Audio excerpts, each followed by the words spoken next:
مستودع اقتصادي، مستودع حضاري بين الاقتصاد وبين الصناعة وبين الملابس.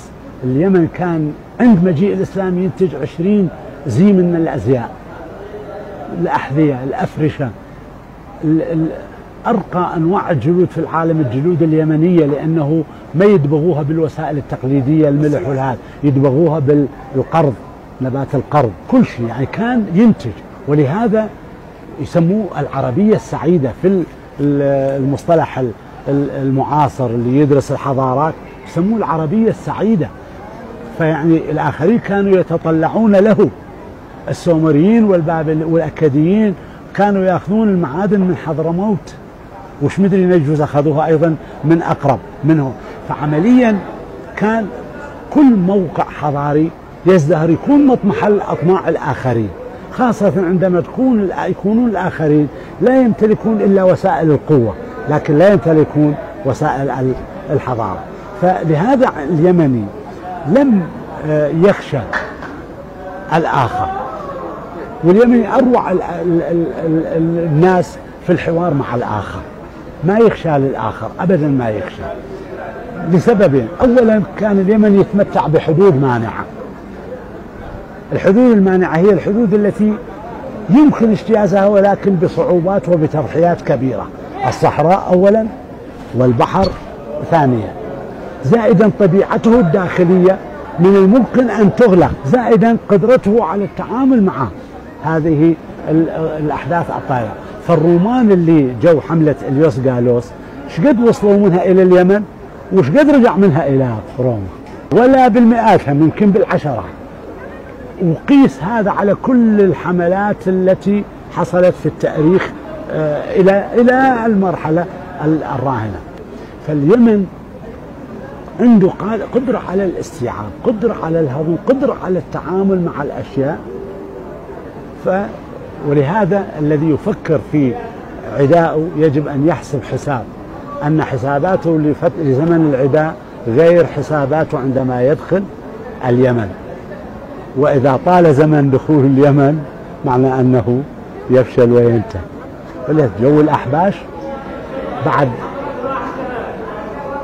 بعد 25 سنة 30 سنة استقلوا عن الحبشة، لأن شعروا شنو هي الحبشة؟ اليمن، هذا اليمن بلد سب مأرب، بلد البخور، بلد العطور، بلد الجلود، بلد الإنتاج، بلد الحضارة، بلد الثقافة، بلد الدين. شو حتى هم جو حتى ينشرون النصرانية لقوا ديانة التوحيد تدعو لعبادة الرحمن.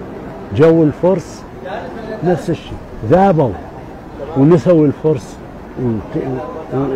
وبلاد فارس وذابوا في المجتمع اليمني. ومشكلة الأوروبيين اللي فجروها بالحروب الصليبية هي ليس مشكلة قبر المسيح، هي مشكلة ضيق الأرض التي كان يتقاتل من أجلها النبلاء والإقطاعيون في أوروبا. فالبابا قال لهم ليش تتحاربون هون؟ روحوا احموا قبر المسيح وامتلكوا العالم، وطلعوا. فهم جاءوا لأسباب كثيرة، جاءوا لكي يكتشفوا طرق الملاحة الوصول إلى عالم الغنى، العالم اللي كان مجهول بالنسبة. جاءوا لأجل الخيرات، البوكرك جاء بكم سفينة فرغها ورجع محملها كتب من زبيد ومن المخا نعم، غرقت واحدة منها بالطريق، واللي وصل موجود الآن في المكتبة في إسبانيا، مكتبات إسبانيا والبرتغال. جاءوا قطاع طرق، وجاءوا سراق، وجاءوا ينشدون الاستيلاء على الموانئ. كلهم ما جاء من بدأوا بالبرتغال وانتهاء بالولايات المتحدة الأمريكية، كلهم هذا هدفهم، أرض الغنى. فعمليا إذن